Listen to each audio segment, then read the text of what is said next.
Isang mapagpalang hapon po muli sa ating lahat. At meron na naman po tayong kakainin. Ito po ay chicken feet. At sa mga may gout arthritis po, hindi po ito bawal. Kasi masustansya po. Meron po siyang collagen na tinatawag. At ayon po sa mga doktor, nakapagpatibay din po ito ng buto. So kaya ang gagawin nyo lamang po, mga sibuyas, bawang, konting paminta, tapos asin lang po. Yun po.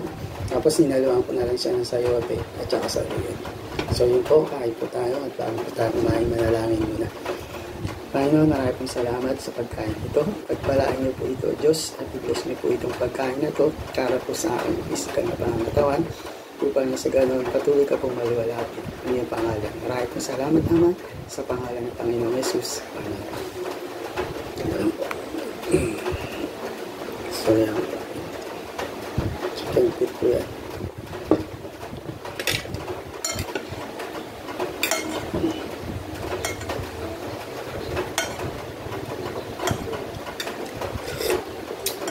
Sarap. Masarap po siya.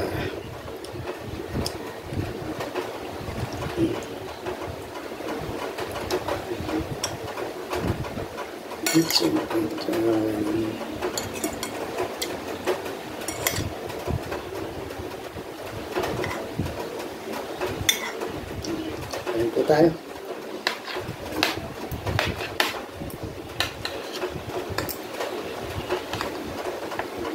Sugo para po sa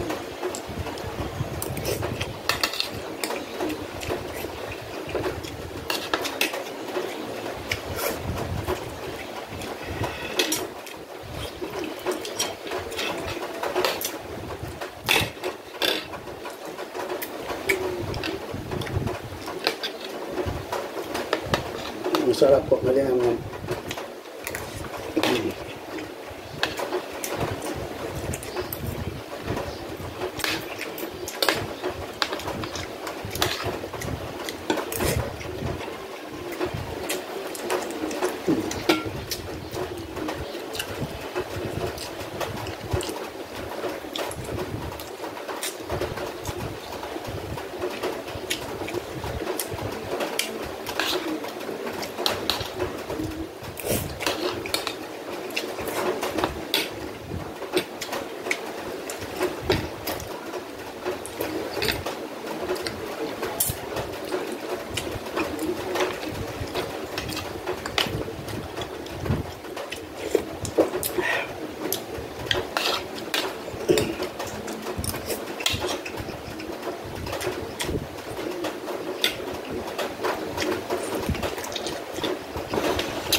Maraming po ang saluyot.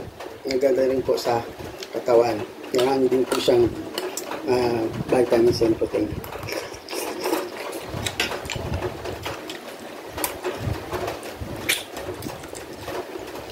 Wala po siyang belchon at magic sarap. Napakasarap.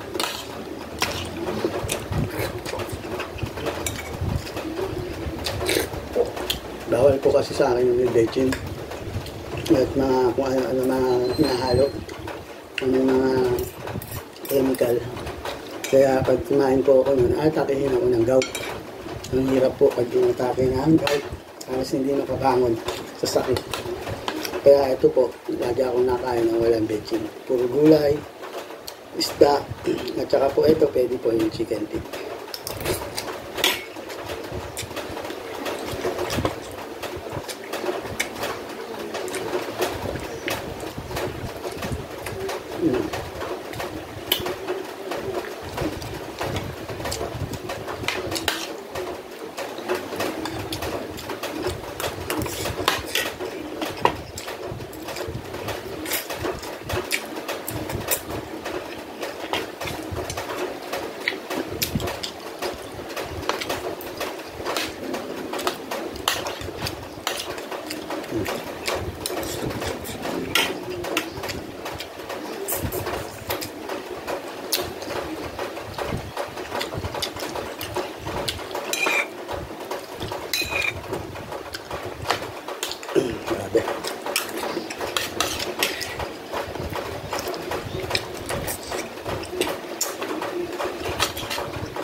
Walang po akong gulay.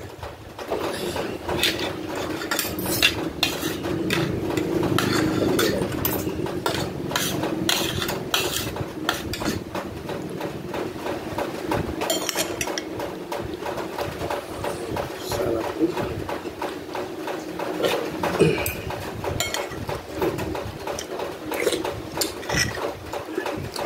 Sarap. Subukan niyo po ito. Masarap talaga. Walang halong ano po ito. Bechin at saka magic sarap po kahit anong mga ano.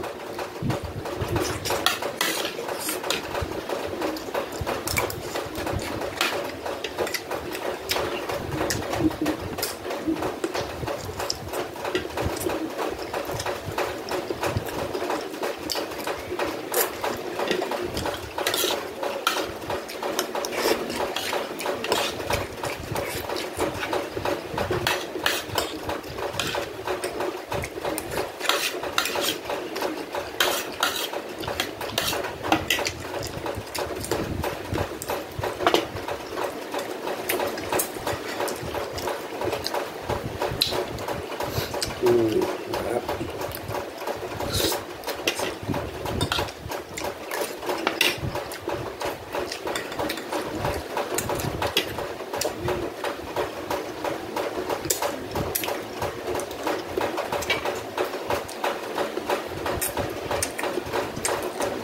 Hindi pong ingay na ulan po rito.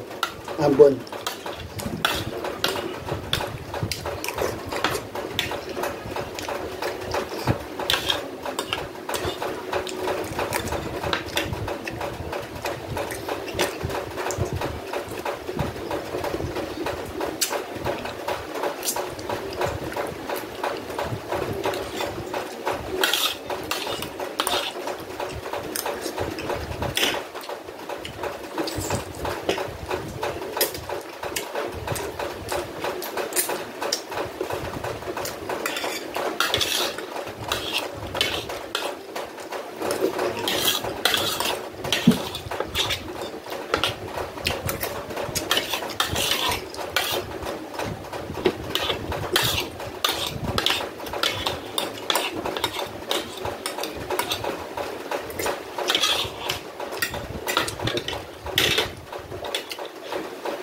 Nalinam po yung buto.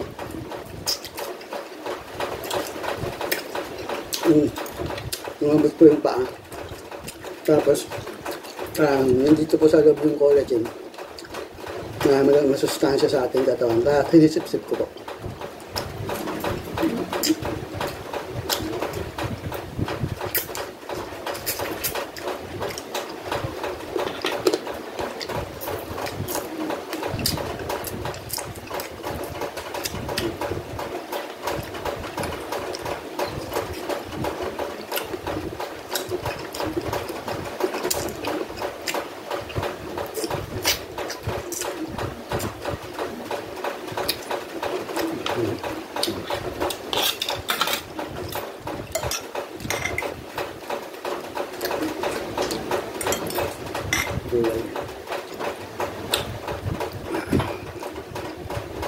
Tapos sa uling subo.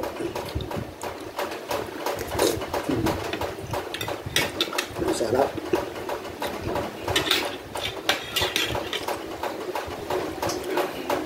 So yun lang po guys. Maraming salamat po. Paki-share po ito. At paki-subscribe na rin po.